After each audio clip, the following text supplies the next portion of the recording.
Our scripture is Colossians 3:23 through 24.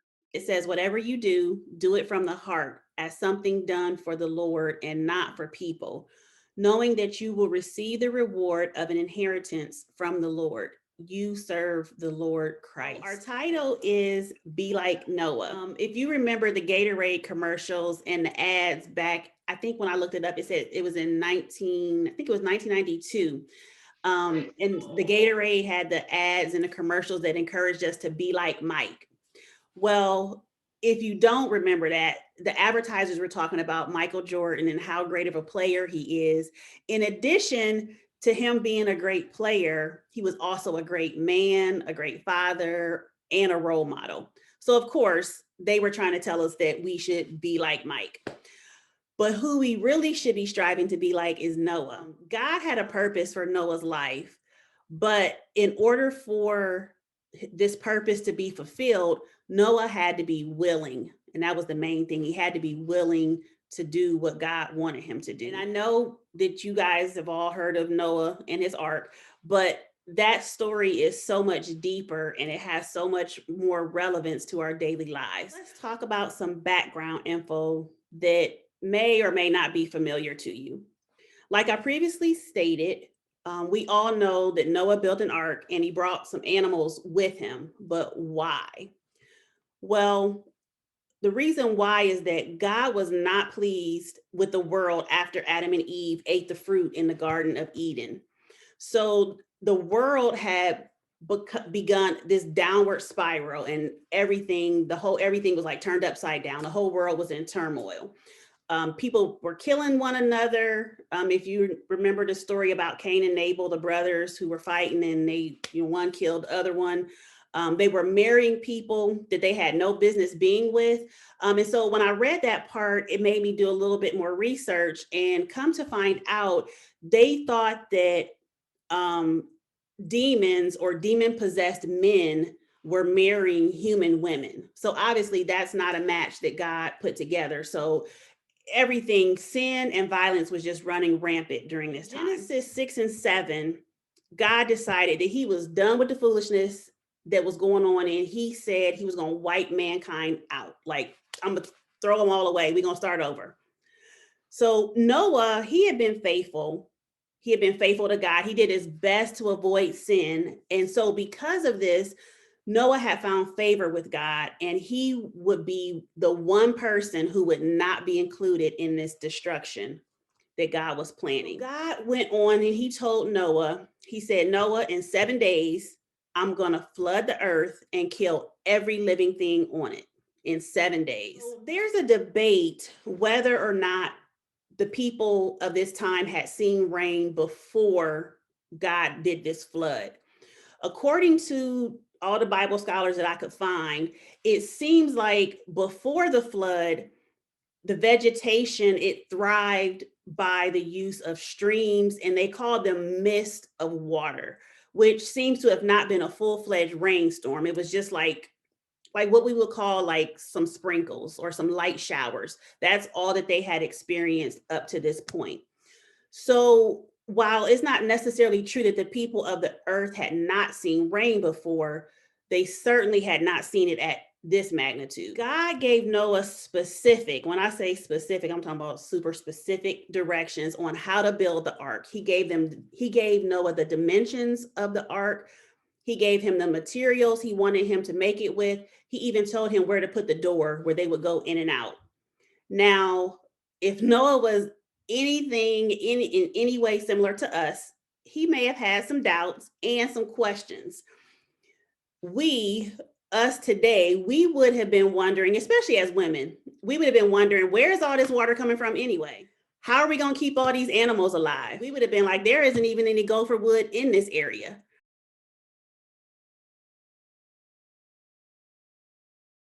So we would have had all the complaints, the questions, the issues, but nevertheless, Noah followed God's instructions to the T. He was the epitome of faithfulness. He did exactly what he was told to do. God explained to Noah that in addition to taking his family, so Noah was to take himself, his wife, his sons. He had 3 sons and his sons' wives. Those were the only people that Noah could take onto the ark with him. God also explained to him that he needed to take two, one male and one female of every creature on the earth. He also told Noah to take some food from the earth for his family and the animals to eat through this rainstorm, which was going to last for 40 days and 40 nights. Then he told him that the water would stay on the earth for 150 days, which is almost 6 months. But again, Noah did everything that God told him to do without any questions. The flood came and went. Noah and everyone on the ark survived just as God had promised him. So when it was over, Noah and his family, as well as the animals, got off the ark, and they were instructed by God in Genesis 20:17 to be fruitful and multiply. They get off the ark, and the first thing that Noah does is that he builds an altar to God. All the animals that he had on the ark with him, he offered those as a sacrifice to God. Now, Noah could have offered something of less importance, like maybe a little bit of the food they had, but this sacrifice that he offered, it was so meaningful because by doing this, Noah could have caused the extinction of the animals. And so this was seen as a costly sacrifice, which it pleased God. Because God was pleased with this sacrifice, he made a covenant or a promise with Noah. And he promised that he would never, ever again destroy all of mankind with a flood, or he also said he wouldn't cover the earth with a flood. The symbol of this covenant or promise is the rainbow. So whenever you see a rainbow, know that that's God's promise to all of us that he will never flood the earth again. Noah began to provide for himself and his family by becoming a farmer after they got off the ark, and he planted a vineyard among other things that would help them live. He took some grapes from his vineyard and he made some wine, which caused him some problems. He drank and became drunk. He got naked in his tent, and one of his sons named Ham saw him. When Noah got drunk, this was the first recorded drunkenness in the world. When he got drunk, he was in his tent, he was naked, and that was completely against the law back in this time. If you got drunk, if you got naked, it was only for your spouse. It wasn't for your kids to see. It wasn't for any strangers to see. Well, he was so drunk, he was like, I'm just out here. So his son saw him. His son mocked him. He made fun of him. He went and told other people that he saw his dad naked in a tent.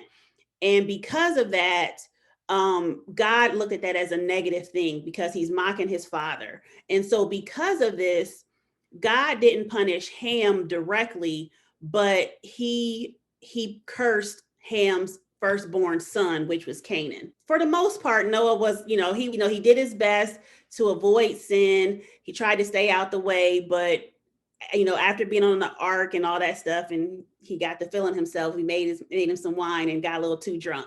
How can we take the lessons from this story and be like Noah? So I have 3 lessons that we can take from this story where we can be like Noah.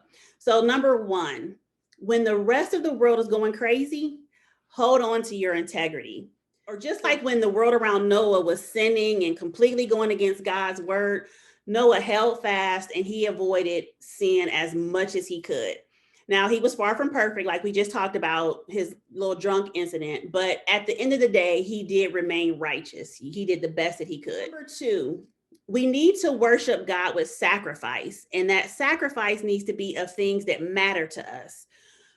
When we offer up a sacrifice for God, it has to be something that is going to affect us. It's going to make a difference in our lives. So it would be like if I decided to fast and I said that I'm not going to eat breakfast. Well, that really wouldn't be a sacrifice to me because I don't really eat breakfast most days anyway.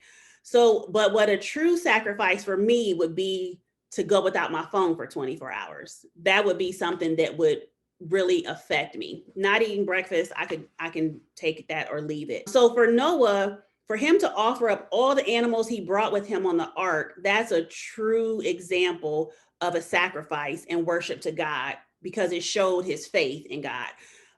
He could have been worried about what's going to happen to the animals? What am I going to do? But he didn't. He just sacrificed them and left it all up to God. And the third and final lesson we can get from this story about Noah and his ark is to move when Jesus tells us to, no matter how crazy it might sound. And we've talked about this before, but when God told Noah to build the ark, Noah jumped into action without delay, without worrying about what others might say or think about him. And this is exactly how we need to be. When God tells us to move, we need to, no matter how uncomfortable or scary it is, no matter what you think people will say about you, don't delay, don't slack off, just move, just do it.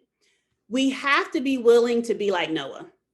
People probably thought he was crazy, building this huge boat, preparing for this rainstorm, even though they hadn't experienced anything like this before.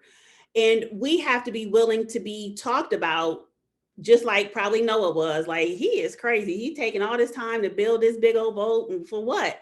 So we have to be willing to be talked about. We have to be willing to be ridiculed, doubted, but we also need to know that people they might not understand our purpose. So God had given Noah this purpose, and Noah was focused and he believed in what God had told him. And he didn't care what other people thought, because he knew that God had a purpose for him. So that's how we need to be, and understand that people might not understand it. They might think that we're crazy.